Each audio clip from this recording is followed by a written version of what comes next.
Hey everyone, how's it going? Today I'm going to show you guys how to recover your MetaMask password without a secret recovery phase. So for that, you do need to know your password. Basically, you cannot, you know, reset your password without knowing your secret recovery phase.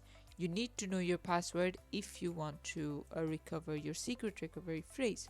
So if that is what you're looking for, then you need to head over to MetaMask Vault Decryptor, and then right over here what you need to do is this is the file name that you need to copy, and we're going to click on paste text, and right over here you're going to put in your username, for me which is fabthegamer 001,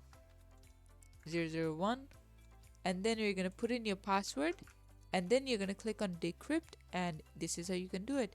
Thanks for watching. Please leave a like and subscribe for more tutorials like this, and I'll see you guys in the next one.